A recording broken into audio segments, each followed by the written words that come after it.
ഇന്ന് artificial intelligence അല്ലെങ്കിൽ AI എന്ന ടെക്നോളജിയെക്കുറിച്ച് കേൾക്കാത്തവരായി ആരും തന്നെ ഉണ്ടാകില്ല.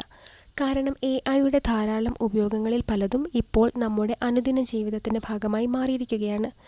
AIയുടെ സഹായത്തോടെ റോബോട്ടുകൾ ചെയ്യുന്ന തല മാറ്റിവെക്കൽ ശസ്ത്രക്രിയ 8 വർഷത്തിനുള്ളിൽ വരാൻ പോകുന്നു എന്ന വാർത്തയും നമ്മൾ കേട്ടതാണ്.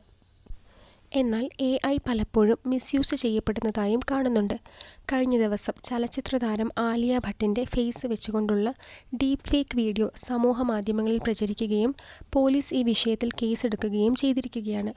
ഇതിനു മുൻപും മറ്റ് പല ചലച്ചിത്ര താരങ്ങളും ഫേമസ് പേഴ്സണാലിറ്റീസും മറ്റ് പല വ്യക്തികളുമൊക്കെ ഇത്തരത്തിലുള്ള പ്രശ്നങ്ങൾക്ക് ഇരയായിത്തീർന്നിട്ടുണ്ട്. എന്നാൽ ഇന്ന് ഈ വീഡിയോയിൽ പറയാൻ ഉദ്ദേശിക്കുന്നത് ദന്തരോഗ ചികിത്സയ്ക്ക് AI എത്രമാത്രം സഹായിക്കുന്നുണ്ട് എന്നും AI ഭാവിയിൽ ഡോക്ടേഴ്സിന് പകരമായി മാറുമോ എന്നെല്ലാമുള്ളതാണ്. ഞാൻ ഡോക്ടർ സാറ, ഡെൻ്റൽ സർജനാണ്. Welcome to my channel. സിമ്പിളായി പറഞ്ഞാൽ സാധാരണ മനുഷ്യൻ്റെ ബുദ്ധി ആവശ്യമായി വരുന്ന ടാസ്കുകൾ മെഷീൻ്റെ കഴിവിനാൽ ചെയ്യപ്പെടുന്നതിനെയാണ് ആർട്ടിഫിഷ്യൽ ഇൻ്റലിജൻസ് എന്ന് പറയുന്നത്. മറ്റേത് മേഖലയിലും ഉണ്ടായതുപോലെ ദന്തചികിത്സയിലും ഈ അടുത്തായി AI സാന്നിധ്യം ഉറപ്പിച്ചിരിക്കുകയാണ്. പ്രത്യേകിച്ച് രോഗനിർണയത്തിനൊക്കെ വളരെ ഉപകാരപ്പെടുന്നുമുണ്ട്. സാധാരണ പല്ലിൽ ഒരു പോടുണ്ടായാൽ കാഴ്ചയിലൂടെയും ചില ഇൻസ്ട്രുമെൻറ്റ്സ് വെച്ചും അതുമല്ലെങ്കിൽ എക്സ്റേയുടെ സഹായത്തോടെയെല്ലാമാണ് ഡയഗ്നോസ് ചെയ്തിരുന്നത്. എന്നിരുന്നാലും പല്ലിൽ ആഴത്തിലുള്ള ഫിഷറുകൾ, 2 പല്ലുകൾക്കിടയിലുള്ള കോണ്ടാക്ട്സ് ടൈറ്റ് ആണെങ്കിൽ, ഓൾറെഡി ചെയ്തിരിക്കുന്ന ഫില്ലിങ്ങുകളുടെ അടിയിൽ പുതിയതായി കേടുകൾ വന്നിട്ടുണ്ടെങ്കിലൊക്കെ നേരത്തെ ഡയഗ്നോസ് ചെയ്യുക എന്നത് പലപ്പോഴും വെല്ലുവിളിയാണ്. അതുകൊണ്ട് തന്നെ അഡ്വാൻസ്ഡ് സ്റ്റേജ് ആയതിനു ശേഷമാണ് പലതും ഡിറ്റക്റ്റ് ചെയ്യാൻ സാധിക്കുന്നതും. അപ്പോഴേക്കും കൂടുതൽ സങ്കീർണമായ ചികിത്സകൾ ആവശ്യമായി വരികയും ചെയ്യും. ഇത്തരം സന്ദർഭങ്ങളിൽ AIക്ക് എക്സ്റേയിൽ നിന്ന് കൃത്യമായി രോഗനിർണയം നടത്താൻ സാധിക്കുന്നതാണ്. പോടുകൾ കൂടാതെ മോണരോഗങ്ങളും AI വഴി കൃത്യമായി ഡിറ്റക്റ്റ് ചെയ്യാൻ സാധിക്കും.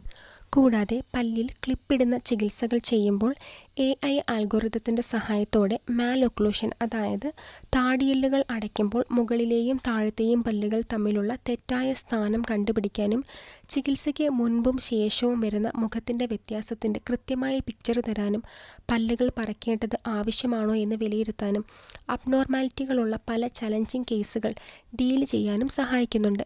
മാത്രമല്ല പല ടെക്നിക്സിൻ്റെയും സഹായത്തോടെ വായിലെ ക്യാൻസർ ഡയഗ്നോസ് ചെയ്യാൻ AIക്ക് സാധിക്കും. ഇനിയുള്ള പ്രധാന ചോദ്യം ആർട്ടിഫിഷ്യൽ ഇൻ്റലിജൻസിന് ഭാവിയിൽ ഡോക്ടേഴ്സിന് പകരമാകാൻ കഴിയുമോ എന്നതാണ്. കഴിയില്ല എന്ന് വേണം മനസ്സിലാക്കാൻ. മെഷീന് ഒരിക്കലും മനുഷ്യൻ്റെ കപ്പാസിറ്റിയെ റീപ്ലേസ് ചെയ്യാൻ കഴിയുകയില്ല. അതായത് എംപതി എന്ന് വെച്ചാൽ മറ്റുള്ളവരുടെ വികാരങ്ങളെ മനസ്സിലാക്കാനുള്ള കഴിവ്, ഹ്യൂമൻ ടച്ച്, പെർസെപ്ഷൻ തുടങ്ങിയ അനേകം കാര്യങ്ങൾ. എന്നാൽ നേരത്തെ പറഞ്ഞതുപോലെയുള്ള അനേകം കാര്യങ്ങളിൽ ഡെന്റിസ്റ്റിനെ സഹായിക്കാൻ കഴിയുന്നതുകൊണ്ട് ടൈം, വർക്ക് ലോഡ് തുടങ്ങിയ കാര്യങ്ങൾ കുറച്ച് ചികിത്സ എളുപ്പമാക്കാൻ സഹായിക്കും. ഓർക്കുക, AIക്ക് ഡെന്റിസ്റ്റിന് പകരമാകാൻ കഴിയില്ല. എന്നാൽ AI ഉപയോഗിക്കാത്ത ഒരു ഡെന്റിസ്റ്റിനെ ചിലപ്പോൾ റീപ്ലേസ് ചെയ്യാൻ കഴിയും.